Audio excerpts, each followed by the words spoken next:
Hey guys, it's Gojo here, and today I'm going to be doing the part two to the Working at Monsters Inc. series. Um, I'm just going to go into depth about some of the first things I experienced in the first week of this job. I only worked there 2 full weeks. That's pretty much it. So it's going to be a pretty short series, but I just wanted to get into it, finally upload some videos, some story times, because some pretty crazy shit happened at this job, some interesting shit. So let's get right into it.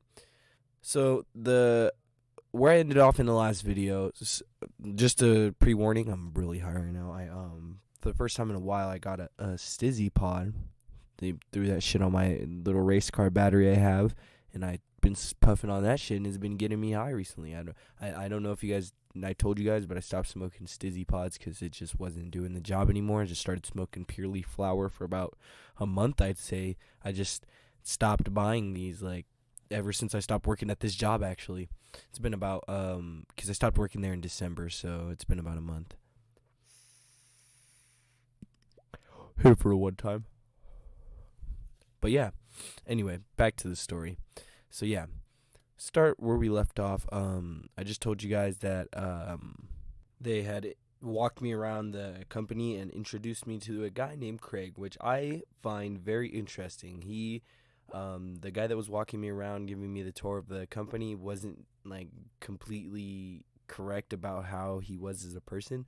So yeah, that we'll get into that first actually. So um, this guy Craig, he throughout the whole job for like the first 3 days, he's not as talkative as he ends up becoming towards the end of the time that we worked together. In the beginning, he was more. Every once in a while, he'd ask me a question, and then he would start rambling on about how he doesn't like the managers at this place. How the that I'm gonna get to learning quick, but he doesn't like the managers. Like he would always switch between those two. Like I'm gonna be able to teach you as long as you're open to learning. We'll be cool. Like you'll learn this within a couple months. And I was just like always like, oh yeah, that's cool. And he always express to me how much he didn't like the higher ups at this company, the people that are in charge. So his supervisor and his manager, he didn't like them. I mean, he's been working at this company for about 30 years, I think. And he's an OG with this company. He was here when he was younger. Laws were different, he fucking was breaking his back doing hella shit that they would ask him to do, just everything. He was just that guy. Now in this company, it's run on machines. Like it's a majority, I'd say about 85% machines, and then like fucking the other percentage is all the workers like controlling the machines. Like that's how much the machines do the work. But a good portion of that percentage that doesn't use machines is the position they put me at with Craig. And Craig is the guy that knows how to do everything. He can fix anything. He is just a master at his craft. These other guys are just controlling the machine. This guy, he has to take custom orders, put the doors together. I think I explained in the last episode that there's wire chases and shit. He knew, he had the knowledge, and he would tell me all the time that it's gonna take it's gonna take a month or two for you to learn everything, because there's a lot of random shit that we won't experience for a long time because the orders are random. Not everybody's gonna order a fucking maple flush top door. Like, what the hell? Like, that's like you know what I mean? I'm just giving an example. I don't know, but yeah, he was just telling me like there's a lot of shit that you're gonna have to learn, but you'll learn it. It's just gonna take you a while. It's just like I was fine with that. And the people who hired me, the company, the door company, they did not tell me that I was gonna be rushed. They told me like, oh, you're gonna be very paced out. It's gonna be a super mellow job. You're gonna be able to work at your own pace. Nobody's gonna rush you. Not true. Not true, my friend. Um, what ended up happening, I one of the things I first remember, in going into this job, I had my Stizzy, right? I always would bring my Stizzy to work every day, and I never forgot. I always had weed in the car too, because this location of the building was in San Bernardino, and lo and behold, right in San Bernardino is the Stizzy store. So best believe what I did with my first paycheck, I went and picked up some Stizzy shit. You already know the deal. So that was a go-to place for me. I would always have weed, and I would always have Stizzies to puff on, you know? But back to the story. I would go into the bathroom, or before work I'd smoke a bowl. I don't know. I'm pretty sure because more recently I've discovered, like, when I smoke out of a pipe, anything I think I didn't smell that doesn't make me smell, like even in the open, like a joint, I always end up smelling, and I think it's my fingers and shit, the resin. I don't know, but I don't know how I never got, like, nobody ever said anything. I think everybody smoked weed at this fucking place. But yeah, I would smoke a bowl of weed before I go in, like actual weed in my car. Like, I'd hotbox that shit real quick because they don't know if I'm smoking a cig or not. They don't know. It probably smelled, so they probably didn't know. But you know what I mean. Um, yeah, they didn't know where it was coming from. But anyway, obviously I got away with it.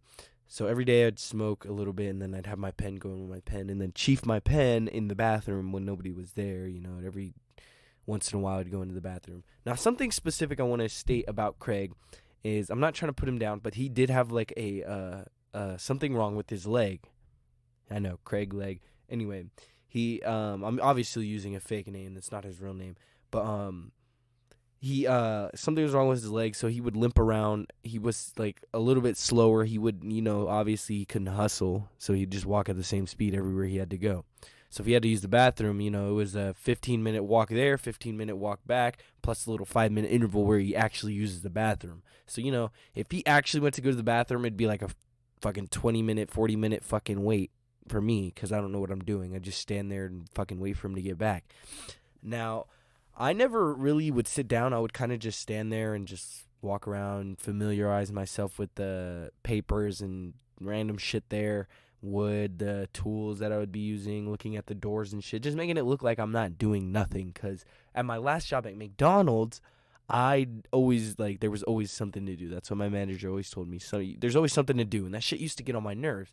But she's right. Nobody wants to, I'm not getting paid to sit down, even though this guy, Craig, he would sit down a lot, and it was pretty funny. He had a spot in the back that was away from the cameras and away from the view of the plant owner, and he would just sit, and it was like a bucket with a sign on it, like a flat sign, and then like a pillow. It was so cool. But I'm getting sidetracked. Back to the story. Yeah, he always expressed that he didn't like the higher ups, the managers and the supervisors. One in particular, we're gonna call him Bill. Bill was he was also a paraplegic, if I do say so myself. He would ride around on this little scooter. I thought it was the funniest thing ever. It was like fucking, it reminded me of F is for Family, like that fucking fat dude that, I'm going to put a picture on the screen, that fat dude that rode around on the scooter. This is exactly how Bill was, dude. He had this little fucking, like, it's like one of those Walmart carts. I'll put a picture on the screen, obviously. You guys know what I'm talking about, probably. But yeah, and he would, cuz he couldn't walk. He's old as fuck. He's been there for a long ass time. So Bill is just a stuck-up bastard. And Craig always would tell me he doesn't like Bill. Bill is just an asshole. He's racist. He thought he was racist all the time. I don't know if he was racist. I kind of think that's like a little extreme. I don't think he was racist, but he might be. Well, I don't know. I don't know how it was 30 years ago, man, when they were all fucking younger. I don't know. He could have fucking not liked black people. But anyway, back to the story. This guy would ride around the scooter, and of course, every time he'd ride around me, I would act like I'm like looking at the papers and shit, so he wouldn't come over and say nothing. Cause this guy had the most raspy fucking voice ever, dude. His voice was just raspy as fuck. Yeah. Hold on, give me a sec. Okay, I was looking for my stizzy. Sorry about that. Let me hit that shit real quick.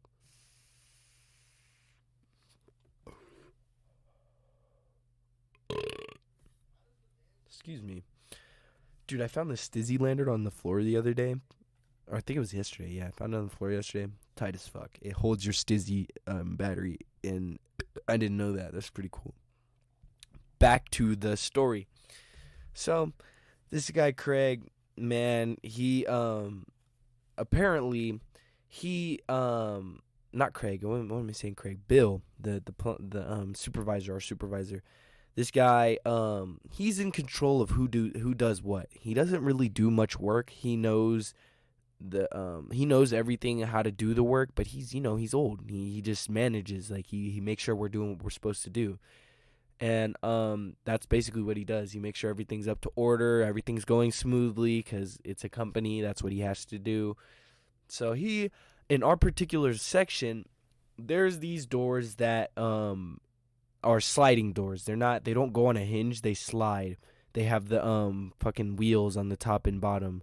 I don't know how you would describe it, but yeah. They there was a special machine that you use, I don't know what it's called, that you'd put the door through, the top of the door goes through it and it fucking cuts out a slit and all the way through the door. Now, these doors I'd say are about 20 to 30 pounds each, like 25 pounds maybe. No, not even. I'd say they're about, the doors by themselves probably can crush your finger. Like if you dropped it on your finger, it would crush your shit. Yeah, so it's probably about 50 pounds. Just it took two people to carry it. I don't know why. But yeah, 50 to 60 pounds.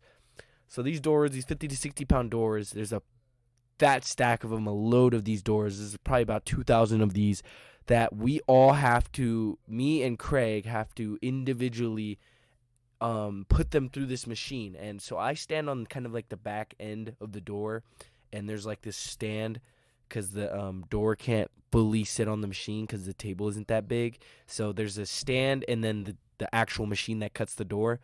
So like kind of like a table, basically like a table. And he would stand on the right side of the door and push it to the left and push it straight through the machine. And then we'd push it all the way through. And you have to hold the door absolutely still or else it won't cut right. And if you don't, you have to you have to do it again, go very slow. So I'm going to tell you guys what this man Craig would want to do with me, like what he would want me to do as his partner now, like his new assistant, what he roped me into basically.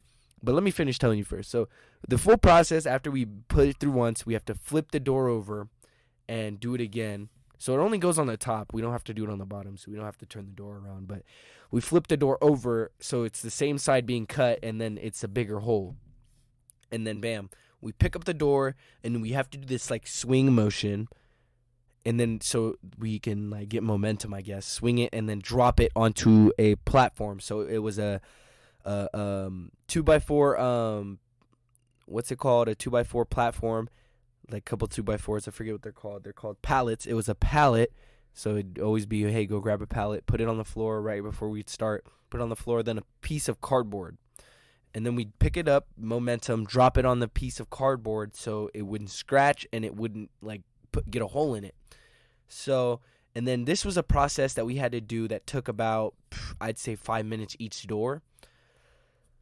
Nah, that's a little much. I'd say it'd take about fucking a minute each door. Maybe a minute and a half, a minute and 30 seconds. Because we could do it faster. We definitely could. Now, here's the thing that he did. He would want me because he thinks that they're overworking us. They're giving us work that we don't need to do. Now, there's so many of these doors. There's such a wide order of doors that they have a machine that's right next to our station. I forget what it was called, but it was this big-ass machine. One of the new employees that I had actually started with went over there, and he was working at this machine, and I was working with Craig. I don't know the name of the guy that worked at the machine. He was like, same thing as Craig, knew the ins and outs of the machines, been there for 20-plus years, knows everything, and he's going to be supervising this dude. Now, the dude that was working with him was about, I'd say, a whole 20 years older than me. He was probably about 30 to 40 years old, looks like at my dad's age. So, yeah, he was teaching him. That's besides the point. My bad. Back to the story.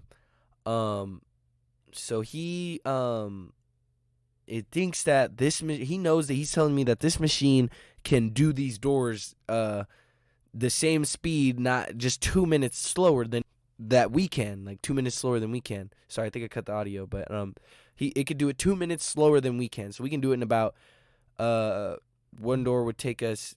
Oh, I guess it did take us about 5 minutes to do one door. And then because the whole lifting and then the dropping, it took about a whole 5 minutes. Yeah, I would say 5 minutes. So it took us about 5 minutes, and then it would take the machine about 7 minutes, 7 to 8 minutes. but the machine is precise, and that's its job. And in the long run, his idea was, in the long run, it would take up less time, because the human body can get tired. A machine can't get tired, So this machine would run on end without losing any speed. Humans, like me and him, we get slower as the more we go on. And it was true. That shit got tiring after a while. It made 50-pound door between two people. It doesn't sound like a lot, but after 40 of them bitches, about 200 of them bitches, you're starting to get fucking tired, my nigga. You don't want to do that shit no more. So yeah, we're doing like fucking, each stack is about 100, and then we have to wait for the forklift driver to come and pick them up and drop them. So this process went on about a whole week. I'd say a whole week we had to do it, until we got to the point where it was our first break. We did this from Sunday all the way to Thursday, and then I had Friday and Saturday off. So yeah. That was pretty much a sum up of what we would do. So that's why he didn't like Bill. Craig did not like Bill for this reason. Craig assumed that Bill would purposefully put us to do these fucking doors, these stacks of doors, when the machine right next to us can do it, just because he felt like he had a power trip. And this man Craig took this to heart. He really doesn't like this, and he would try to get me. His plan was to get me, he got me on board eventually towards the end of the week, that next week coming into this, we're going to move very slow. We're going to try to move not like slowly on purpose, but like at our own pace. Like if we need breaks, we go to the bathroom. If we need water, they had these little water stands set up with like the Gatorade coolers. And if we need water, we go get water. We wouldn't hesitate to leave or take as much time up as we need, just so they can. Because they had a schedule. They wanted them done by before Christmas. They wanted them done like on the 2 Fridays ahead. So I wasn't going to be working there that long. I didn't end up working there that long. I only worked there for 2 weeks. It was like 3 weeks that they needed them done. So we were just working really behind schedule. But yeah, I'd say that's a good place to stop the video. It's about a 17-minute video. If you guys enjoyed that little 17-minute video of me talking, you know what to do. Subscribe, like, comment below. Any of those 3 specifically, let me know that you enjoyed the video. And with that, all I gotta say is stay sturdy, my friends.